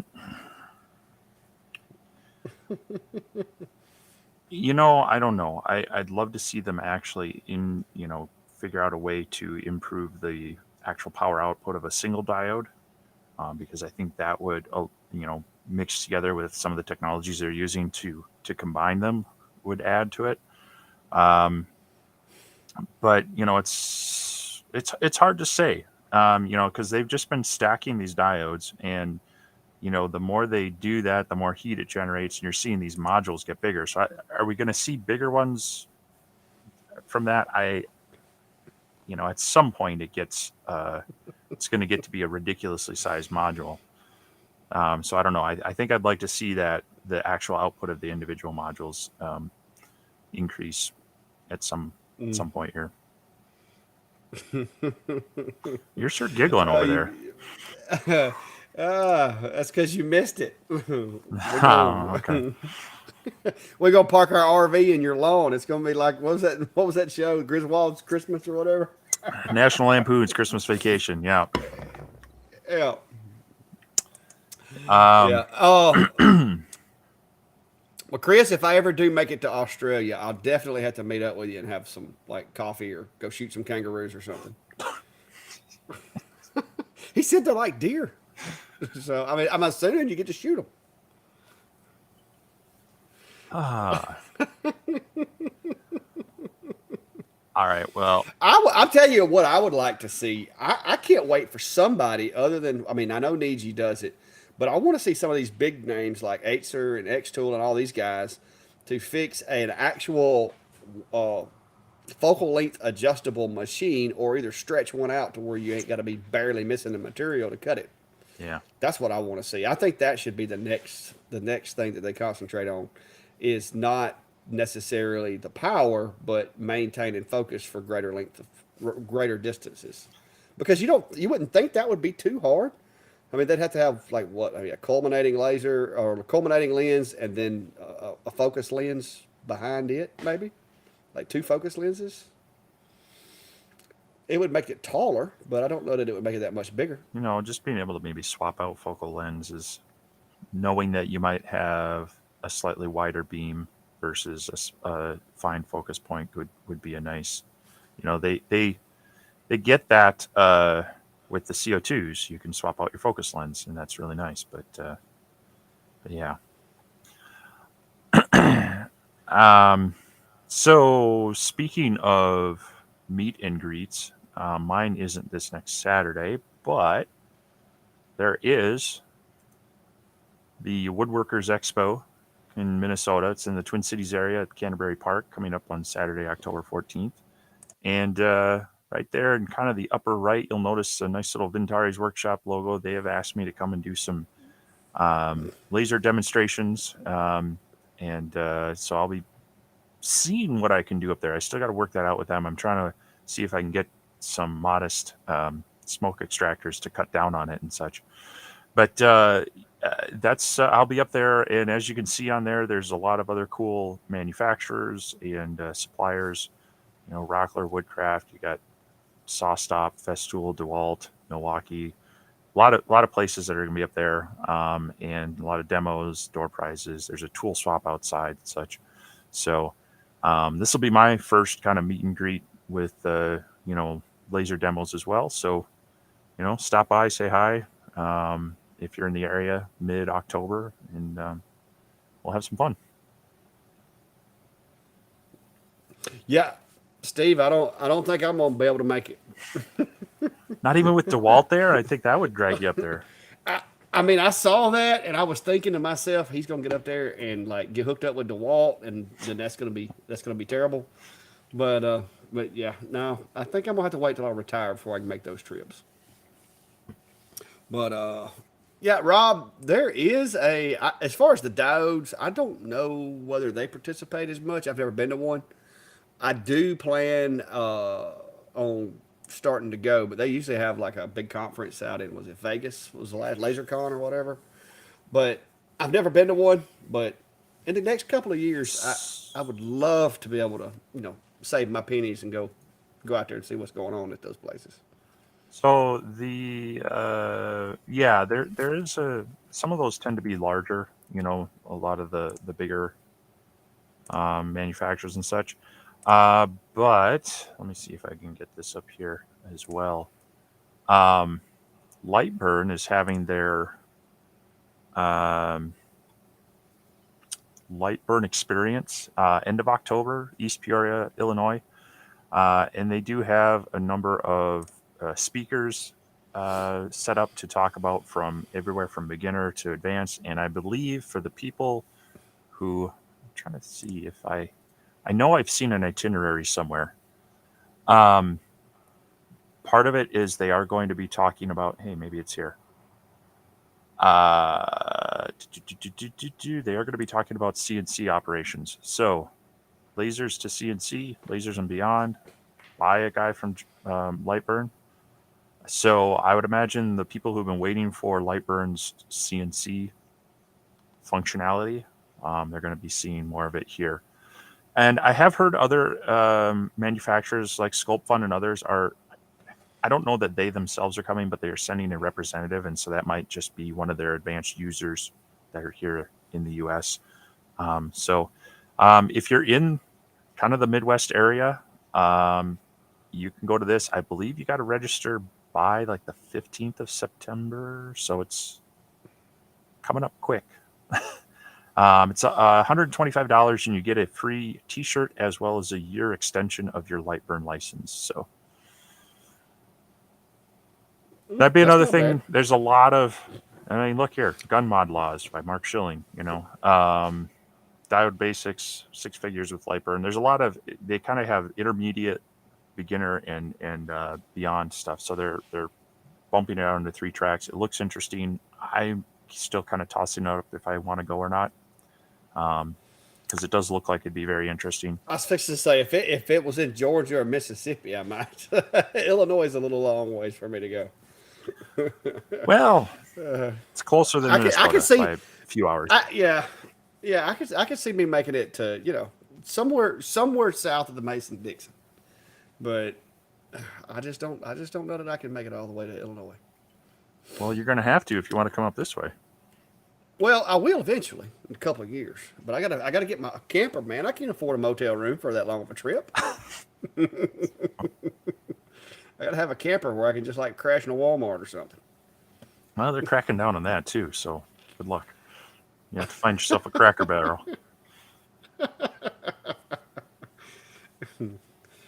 Yeah, we'll see. Yeah, last year it was in June in Vegas because I know I saw a couple of the YouTube channels that actually went to it or whatever for some of the big CO2 companies. But I'm not really tied in with any big CO2 companies, so I don't know that I'll be getting a like invite per se. But we'll see.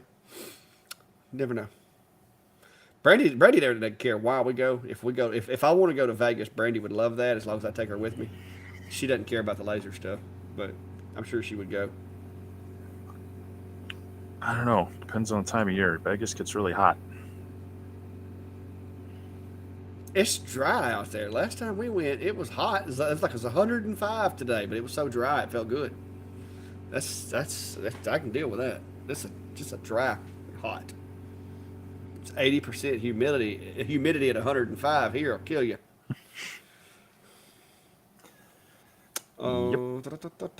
Well, yeah, I'm Cayuse. I am about two years out, so I'll let you know when I get there. I hope it's all I've been told it's going to be. It's definitely got to be better than going to work every day. Not that I'm not going to be working here, but just not for somebody else. Be working for myself. All right, comments, concerns. Like I said, somebody want to, Brian, you want to take a shot at Steve today? I mean, anything. Coming up on the 2-hour mark, guys. So we got about 8 minutes left before we all turn into a pumpkin. Y'all have pumpkins up your way, Steve? Yeah, we have pumpkins up here. Oh, okay. I didn't know if they grow up there in that ice or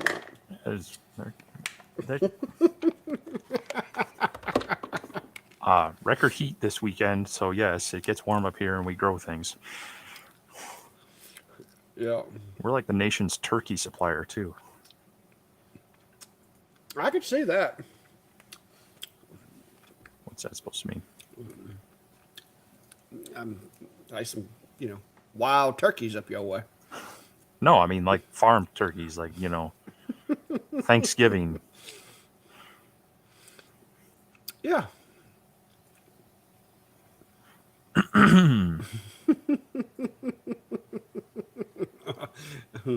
Orange ice pumpkins. Yeah. Now, speaking of pumpkins, though, with Thanksgiving coming up, they do take well to laser marking pumpkin pies. So yeah, that's a fun thing. You can carve a pumpkin with a laser too. It's just a little messy. Yeah, well, I would see you do the pie thing, and it just caramelizes the top, and it doesn't. It's generally pretty safe to do because it's in a pie tin. And Steve, you should engrave your Thanksgiving turkey this year. Like put like a Venturi's Workshop logo on his breast. No. I don't even necessarily cook turkey, so I think it's the second time Josh asked this, so we should answer it. So, question on forming an LLC, hiring it out or doing the paperwork yourself, things like that. I went online and used what was it called?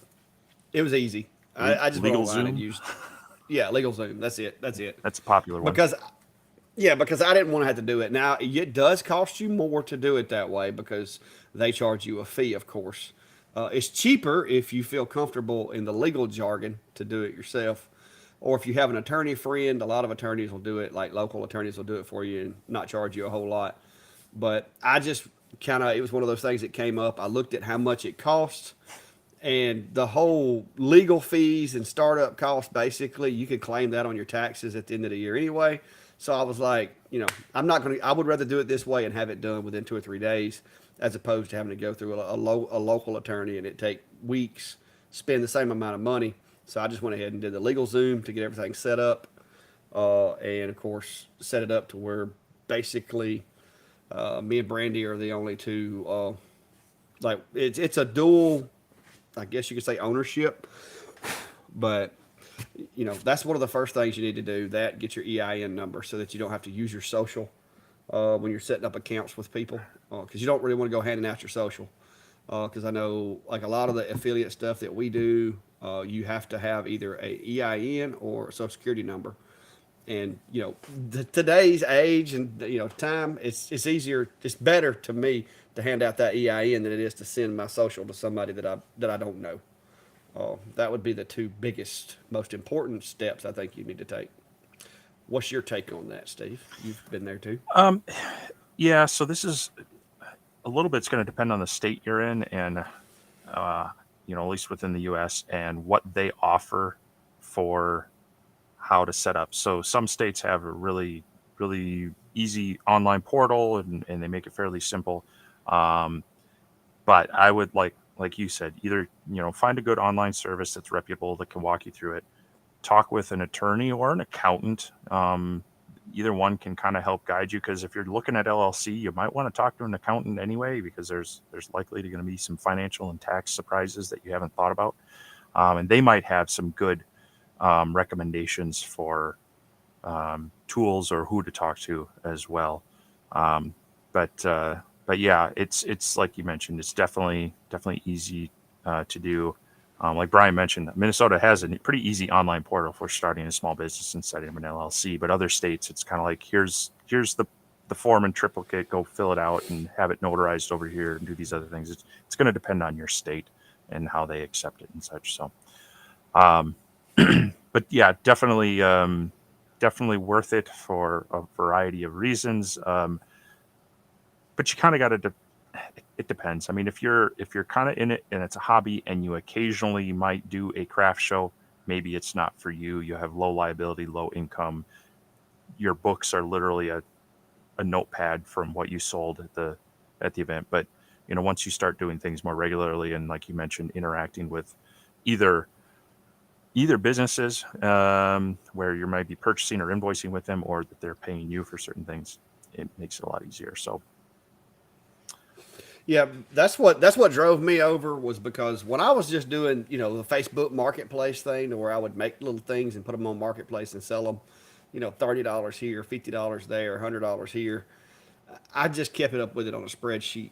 But when I got, companies as customers, now they're wanting invoices before they can pay you. They're paying you with a check, and it gets to the point to where, okay, this isn't going to be easily overlooked. So we might need to start actually keeping the books appropriately. So I got the LLC formed, did all of my trademark and got my logo trademarked, my business name trademarked, all that stuff. Got QuickBooks to keep up with everything, and went ahead and purchased like a whole bunch of domains. The clackshack.com, the clackshack.co, the clackshack.net, clackshack.biz, you know what I mean? So there's a lot of things that goes into it as you grow and as you persist.